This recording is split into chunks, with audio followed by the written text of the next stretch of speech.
VP Constantino Chiwenga has been blocked. Panguva ino he is in deadlock. Haasi kukwanisa kuenda mberi kana kudzokera kumashure. Right now utusana headline romudanyo kwachinzi military restructuring to block Chiwenga. Saka pana mashoko ari kunyasa kubuda panguva ino kunoonekwa kunzi aiwa VP Constantino Chiwenga unyange vaizikanwa kuti vaine ma-allies avo akanga ariko ku the military kwamaisa kuti ndiye akanga ari mukuru wemauto. Panguva ino zvinoonekwa kunzi this chess game yatambiwa yabloka kuti VP vashayikana any loophole. Don't forget subscribe or like on the bell kuti mina panapa the news okusambuda chiripota vachiti to weaken Chiwenga's base of support in the military. Mnangagwa recently removed Zimbabwe National Army Commander Lieutenant General Anselm Sanyatwe and replaced him with the Lieutenant General Emmanuel Matatu.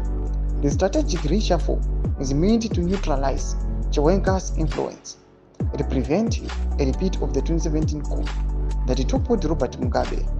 With the military being a major political force in Zimbabwe, these moves are designed to keep Mnangagwa's presidency secure and possibly pave the way for a civilian like Tagirei to succeed him.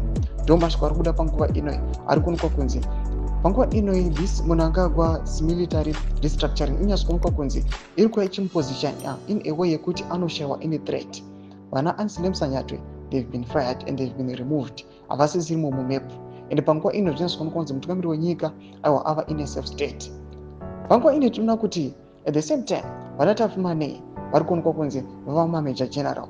These are close, very close allies emutungamiri wenyika and vanyazozikanwa kunzi panguva vachiri kufasa makaona ma2023 elections. These are the guys vakaramba vakamira nemutungamiri wenyika vakaita kuti akwanise kuatena aiwa this term yaari yekupedzisira this second term. Mashoko arikubuda panguva ino arinyatsokubudikidzwa pachena kunzi this is a way iri kushandiswa nethe regime to block VP Constantino Chiwenga, and as a way panguva ino iri kunyatsokubuda pachena ichionekwa kunzi it is paving the way for a civilian to succeed mutungamiri wenyika. Tudze mafunguro enyu muri kudii pamusoro pechitiko ichi, akuna comment section medu kuti mafunguro enyu. So subscribe or like, want you to turn on the bell icon.